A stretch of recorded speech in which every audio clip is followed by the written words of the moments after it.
Welcome everyone. My name's Jay, or Jaylicious. I am originally from Bourke. Does anyone know what Bourke is? Yes. Wait, you do? Oh, awesome. This will be great for the presentation. I'm looking for you. Okay, so a little bit about myself. So I'm studying design and I'm studying education. But I actually want to do art and maths teaching. I like the idea of mixing them both together because that's how I learn maths. Okay, let's get started. Okay, so where is Bourke? Where am I going to start? Go back there. Left. Okay. Close. So that's what that is. She was leading it. We did So together. Bourke is quite a small town. It's actually the closest city we say is 4 hours away. I still remember one day I was at work and this lady came and she's like, "Where's McDonald's?" And my boss was like, "Okay, do you see that road there? Travel for 4 hours and get to it." So that was something. Through this presentation, I'm going to talk about the pros and cons of some of my experience because I wouldn't be here today without Bourke and the amazing people that I've had. So maybe some bad, maybe some good. But if I share on both, then hopefully you'll see the beautiful in all of it. So Bourke, it's beautiful, as you can see in the background, but it's also limited. Limited in resources, students, teachers, as in the idea, I sometimes didn't have teachers every year, like it wasn't 7 years for a chunk, it's 3 years and they're gone. But I'll talk about more of that later on as well, that's one of my main points. Okay. So limited subject selection. I couldn't pick chemistry because in my year group it started off with 8 and we finished with 6. I couldn't do advanced maths and do advanced English. They said they would offer DET, distance education, but that got cut as well because students last year had trouble with communication, delivery time, it just became a big hassle. So we actually basically got shifted into classes and didn't get that selection that other schools get, which can be a huge disadvantage for many students, especially when they've got passions and drive in other areas and they don't get to see that, they don't get to be in that or learn from that. And sometimes certain degrees at uni need you to have certain classes before you go into it. And we can be limited in that aspect as well. Excursions. This one was a big one for me. One of my art teachers said, "Oh, I'll take you there, I'll take you there, I'll take you here." Bourke's too far away from Sydney. We couldn't come and see a gallery. We couldn't be in that context where we get to see people walk around, experience the gallery, the events. I do believe that taking the students out of the classroom sometimes can be the best way to get them engaged in learning. It's one of the big ways that I used to learn. And students were limited by that because of how far away and geographic location. Sure, not all schools can have an excursion everywhere. Bourke's pretty rural. We didn't get many excursions at all. Okay, next we'll look at some statistics. So first, this is Bourke High School, 2013. I got some really interesting stuff that I would like to look at. So, bottom quarter results. Oh, that's some stuff, great stuff about my school. Top quarter, 1%, I was hoping that was me. And one more interesting thing, 67% of my school was Indigenous. Let's compare that to another school. Top quarter. Quite a big difference. Let's look at the bottom quarter. Ooh, you guys are smashing it. Yeah, this isn't like can be completely different between every school, and this may be an extreme idea of it, but there is that difference in schools, and there is that difference in marks as well. And that does say a lot about my school and some of the resources and the factors that will affect us and how we learn. I would also like to point out Indigenous students.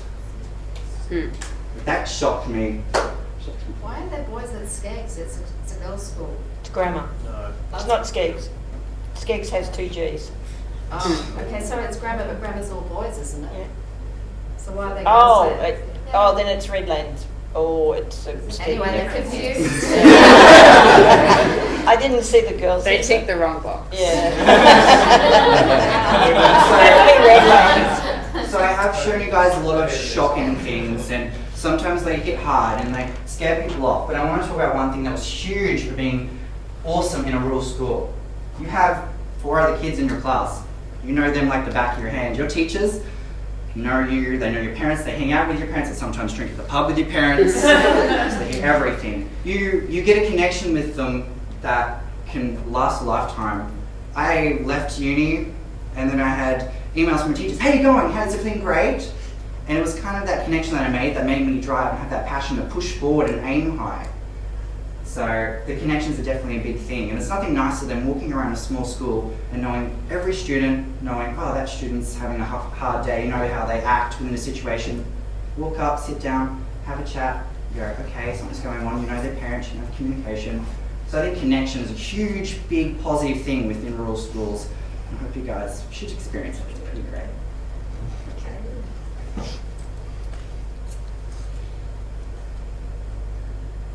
Overcoming disadvantages.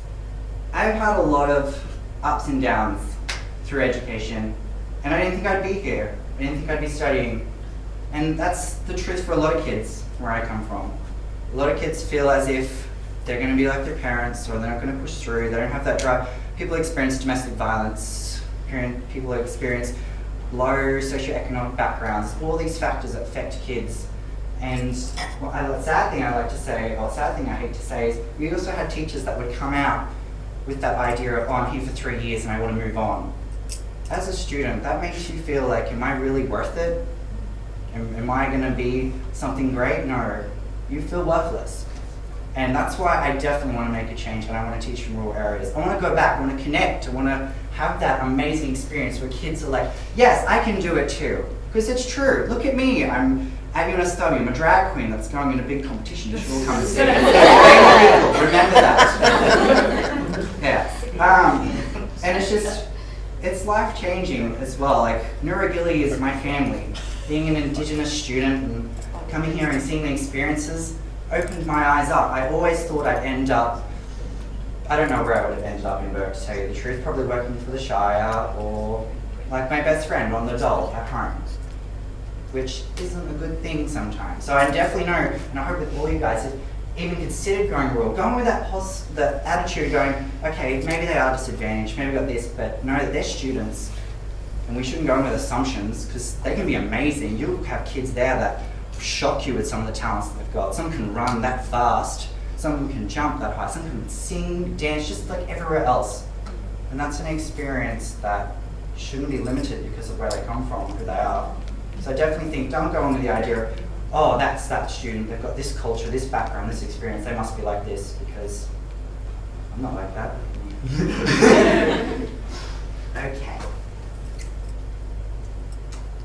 So first, I just want to ask you, any questions? I really love questions. What was your drag queen name again? Fairly legal. Fairly legal. Yeah. Cool. 27th August, Midnight Shift. I did that. Who was your best teacher at school? Favourite? Chris Ferraro was my maths teacher. He was... He's come to work at my school, didn't you? Sorry, I just... No way! Just told Are him, you I'm sorry, serious? I'm deadly serious. After 3 years. Yes. He was my favourite. Since I left, he's been destroyed, let's face it. Yeah, he's my favourite teacher.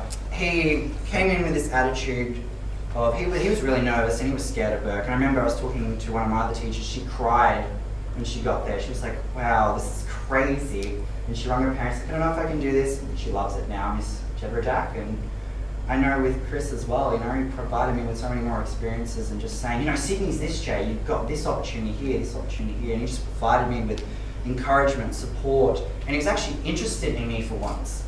And I never had that, especially being queer in a small town. That was a struggle, but at least he took interest in me and he's like, you're going great, you'll be fine. And I'm here and I'm studying and I'm gonna aim for the stars. Yeah, okay. So I guess I just want to say a huge thank you to everyone. And